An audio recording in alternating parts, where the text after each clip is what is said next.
ஆத்மா வணக்கம் சாமி. ஆத்மா உடல் எடுக்கும் மௌனம் என்றால் என்ன? மனம் எடுக்கும் மௌனம் என்றால் என்ன? உயிர் எடுக்கும் மௌனம் என்றால் என்ன? மொத்தத்தில் மௌனம்னா என்னன்னு கேட்குறீங்க. உடலுக்கு மௌனம் எதுனா வாயை மூடின்னு இருக்குது. நான் பேச மாட்டேன், இன்னைக்கு ஃபுல்லாக விரதம், ஆனால் எல்லா வேலையும் செய்வேன். இந்த மௌனம் எதுக்கு உதவும்னா, நான் யாருக்கிட்டையும் வாய் குட்டி வாங்கி வைக்காமல் இருக்கிறதுக்கு உதவும். ஆனால் அதனால் ஏதாவது பயன் இருக்கா அப்படின்னா அதனால் பயன் இல்லை. எது மௌனமாகணும்? வாய் மூடி மௌனமாக இருக்கிறது அதுக்கு பேர் மௌனம் இல்லை. மனமும் செயலற்ற நிலையில் போகணும், அதுக்கு பேர் தான் மௌனம். புரியுதுங்களா? இந்த உடல் அளவில் நம்ம அதுதான் அடிப்பப்போ சொல்லுவோம். நம்ம கேமராமேன் ஒருத்தர் அவர் பேசவே மாட்டார். எங்கன்னா போய் பார்த்தோன்னு வச்சுக்கலாம், ஏதோ ஒரு ஃபங்க்ஷனில் போனால் அவர் வந்து வீடியோ எடுத்துப்பார். எப்படி சாமி இருக்கிறோன்னா அப்படின்வார். ஏன் சாமி பேச மாட்டேங்கலாம்? அப்போ எழுதி கேட்டார், மௌனத்தில் இருக்கிறான். மௌனத்தில் இருக்கிறான். நம்ம பேசாமல் இருக்கிறோம்ல, எல்லா வேலையும் செய்வார், ஆனால் வாயை மூடிட்டு இருப்பார். ஆனால் அவர் நினச்சிங்கிறாரு அதுக்கு பேர் மௌனம் அப்படின்னு. வாயை மூடிட்டு இருக்கிறது மௌனம் இல்லை, மனம் சிந்தனை இல்லாமல் நிற்கிறது தான் மௌனம். புரியுதுங்களா? அந்த மௌனத்தை கொடுக்கறதுக்கு இந்த உலகத்தில் இந்த ஆசிரமத்தை தவிர்த்து வேறு ஆசிரமம் கிடையாது. இந்த ஆசிரமம் ஒன்று தான் அந்த மௌன பாடத்தையே கொடுக்குது. ஏன்னா முதல்ல இந்த உலகத்தையே பாடம் கொடுத்தது யார் அப்படின்னா இறைவனானே முருகன் தான் பாடம் கொடுத்தான். இந்த மௌன பாடமே சிவன்கிட்ட இருந்து கூட வரல, அதே முருகன் கிட்ட இருந்து தான் இந்த மௌன பாடமே வந்தது. சும்மா இரு சொல்லற என்றலுமே அம்மா பொருள் ஒன்றும் அறிந்திலேனே. சும்மா இருன்னு சொல்லிட்டு போயிட்டேன், ஆனால் சும்மா இருக்கிறதுல நான் படுற பாடு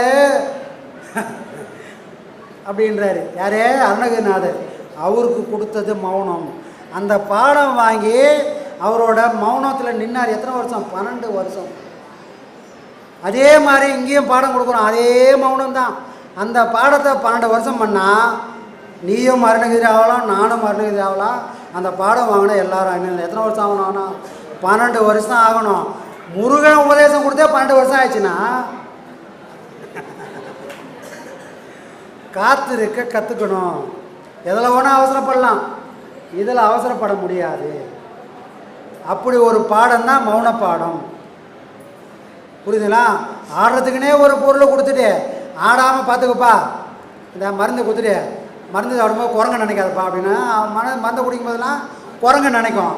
அந்த மாதிரி உள்ளே நீ ஆடுறதுக்குன்னு ஒரு பொருளை கொடுத்துட்டு ஆடாமல் பார்த்துக்கணும். அது எப்படி பார்க்கும்?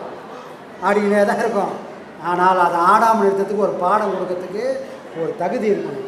அது அருணகிரிநாதருக்கு முருகருக்கு அப்புறம் அந்த பாடத்தை கொடுக்கறது நம்ம ஐயா தான்.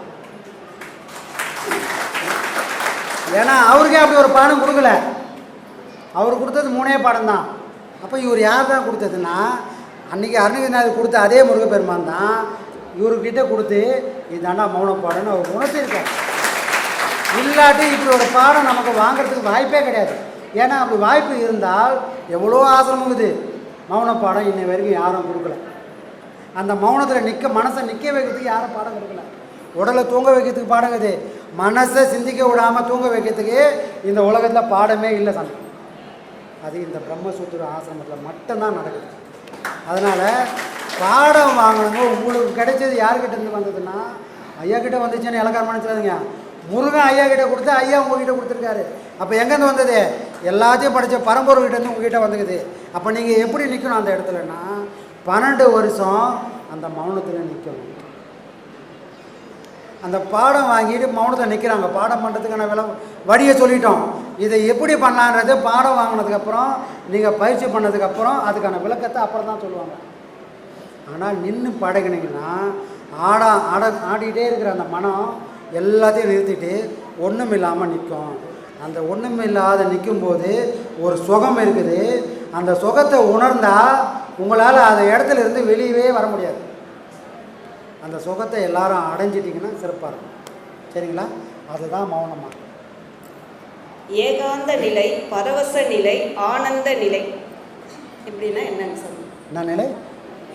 ஏகாந்த நிலை, பரவச நிலை, ஆனந்த நிலை என்றால் என்ன? ஏகாந்தம் நாடு ஏகாந்தத்தை நாடு. யார் சொன்னதுன்னா அவையார் சொல்லிக்கிறாங்க. நீ கூட்டத்தில் இருந்தால் கௌரவமாக இருக்கும். எதுக்குன்னா உலகத்துக்கு கௌரவமாக இருக்கும். அப்புறம் அதே கூட்டம் உன்னை தூக்கி ரோட்டில் போட்டுரும். அப்போ நீ கூட்டத்தில் இருந்தாலும் தனித்திரு, வள்ளலார் சொன்னார், தனித்திரு, பசித்திரு, விழித்திரு அப்படின்னு ஏன் சொன்னாருன்னா, அந்த ஏகாந்தன்றது உனக்கு எப்போவுமே வேணும். இப்போ மைக்கில் உட்காந்து பேசிக்கிறான், இதே மாதிரி நான் இன்னும் 29 நாள் அப்படியே பேசுமானா, அப்படிலாம் பேச மாட்டேன். மூணு வாய் மூணு மாதிரி தான் இருக்கும். அப்போ எங்கே பேசணுமோ அங்கே பேசிட்டு மற்ற நாளில் மௌனத்தில் தான் இருக்க போகிறோம். இதே மாதிரி பேச போகிறதுக்கு வாய்ப்பே கிடையாது. அப்போது நாம் எப்போவுமே எங்கே இருக்கணும்னா ஏகாந்தத்தில் முதல்ல இருந்து பழகணும். கூட்டத்தில் கூட்டி மாநாடு போட்டுன்னு இருந்தால் தான் யாருன்றது எனக்கு தெரியாது. அப்போ அந்த அறிவு வரணும்னா நான் முதல்ல கூட்டத்திலேருந்து விடுதலையாகி ஏகாந்தத்தில் முதல்ல இருக்க படைக்கணும். ஏகாந்தம்னா தனிமை. தனிமையில் இருந்து பழகினா அடுத்த நிலை என்ன வரும்? பரவச நிலை.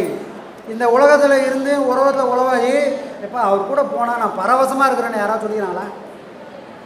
யாரும் சொன்னதில்லை. தனிமையில் இருக்கிற ஒருத்தன் தான் பரவசத்தை பற்றியே சொல்லுவோம். அப்போது முதல்ல ஏகாந்தத்தில் இருக்கணும். ஏகாந்தத்தில் இருந்து அதை நான் உணர ஆரம்பித்தா என் நிலை எப்படி இருக்குன்னா பரவச நிலை இருக்கும். அங்கே சோகத்துக்கு வேலையே கிடையாது. எப்போவுமே நான் எப்படி இருப்பேன்? துருன்னு இருப்பேன். சாப்பாடே இல்லைனாலும் 10 இடம் போய் வர முடியும். எப்போவுமே தெம்பாக இருப்பேன். அது பரவச நிலை. அந்த பரவச நிலை இருந்தால் அடுத்த நிலை எங்கே போய் ஆனந்த நிலை. இது எங்கே யார்கிட்ட இருக்கும்? உலகத்தில் சந்தோஷம் வரும், துக்கம் வரும். ஆனால் ஆனந்தம்னு ஒன்று வந்துட்டால் அந்த அந்த மனுஷனுக்கு துக்கன்றதே இருக்காது. ஏன்னால் ஆனந்தம்னு ஒன்று யார்கிட்ட இருக்கணும்னா இறைவன்கிட்ட மட்டும்தான் ஆனந்தம் இருக்கும். இறைவன்கிட்ட இன்பம் இல்லை, ஆனந்தம் இருக்குது. அதனால தான் ஐயாவோட நிலையும் என்ன நிலை சொல்லியிருக்கோம் நம்ம? சத் சித் ஆனந்த நிலை. அப்போ ஆனந்தம்னா யார்கிட்ட இருக்கும்? இறைவன்கிட்டையும் குருமார்கிட்ட மட்டும்தான் இருக்கும். அப்படி ஒரு நிலை உனக்கிட்ட வந்தால் அது பூரணத்துவம் அடைஞ்ச ஒரு நிலை வரும்போது தான் அந்த ஆனந்த நிலை வரும். அது வந்துட்டால் அதுக்கப்புறம் உன் வாழ்க்கையில் துன்பமே இல்லைம்மா. எதை பார்த்தாலும் எதிர்மறை எண்ணம் வருவது ஏன்? அதான் இப்போ கூட ஒருத்தர் அங்கே நடுவில் சொல்லியிருந்தாரு, நான் எங்கே கரை சேர போகிறேன். இதுதான் எதிர்மறை எண்ணம். இந்த மாதிரி எல்லாருக்கும் வரலாம். ஒரு நேரம் இல்லைன்னா ஒரு நேரம் எல்லாரும் எல்லா நாள்லேயும் எல்லாத்தையும் தைரியமாக பேஸ் பண்ணுவாங்களான்னா வாய்ப்பே கிடையாது. எல்லாரும் சறுக்கு யானைக்கே அடி சறுக்கிற மாதிரி எவ்வளோ பெரிய தைரியமான ஆளாக இருந்தாலும் எங்கேயாவது ஒரு இடத்துல லாக் ஆவாங்க. ஆனால் அப்படி ஒரு சூழ்நிலை வாழ்க்கையில் அமைந்தால் கூட இறைவன் மேலே பாரத்தை போட்டுட்டு நான் தைரியமாக போனால் அதில் தப்பிச்சு வர வழியை தெரியும். விழுந்துட்டேன் அவ்வளோதான் என் வாழ்க்கை முடிஞ்சு போச்சுன்னா அதுக்கு அர்த்தமே கிடையாது. கஜினி முகமது ஒரு திருடன். அவன் ராஜாலாம் கிடையாது, ஒரு திருடன். அந்த திருடன் என்ன பண்ணால் ஒரு கொள்ளை கூட்டத்தை உருவாக்கிட்டு நம்ம இந்தியாவில் இருக்கிற சோமநாதர் ஒரு ஆலயம் இருந்தது. அந்த ஆலயத்தில் இந்தியாவில் எவ்வளோ செல்வம் இருக்குமோ அவ்வளோ செல்வமோ அந்த ஒரு கோயிலே இருந்தது. அவ்வளோ பெரிய கோயிலை அவன் ஒரு முறையும் வந்து திருடிக்கின்னு போவான். வந்து வருவான், கொள்ளை அடிப்பான், போயிடுவான். ஆனால் நம்ம எதுக்கு உதாரணம் எடுத்துக்கிறோம்னா முயற்சி பண்ணது கஜினி முகமது மாதிரி முயற்சி பண்ணோம். ஒரு திருடனுக்கே நல்ல விஷயத்தை முயற்சி பண்ணோம். ஆனால் இங்கே நாம் எதை பார்க்கணும்? ஒரு திருடன் கூட செல்வத்தை சேர்க்கறதுக்கு இவ்வளோ முயற்சி பண்ணுறானே, அருள் என்றும் செல்வத்தை சேர்க்கறதுக்கு நாம் எவ்வளோ முயற்சி பண்ண வேண்டியது இருக்குது அப்படின்ற அந்த உண்மையை புரிஞ்சுக்கின்னு முயற்சி என்னோடதுப்பா, முடிவு ஒன்றதுப்பா, நான் சரண்டை அடைஞ்சிட்டேன்னா மற்ற எல்லாத்தையும் அவனே பார்த்துப்பான். சரிங்களா? அந்த பக்குவம் நமக்கு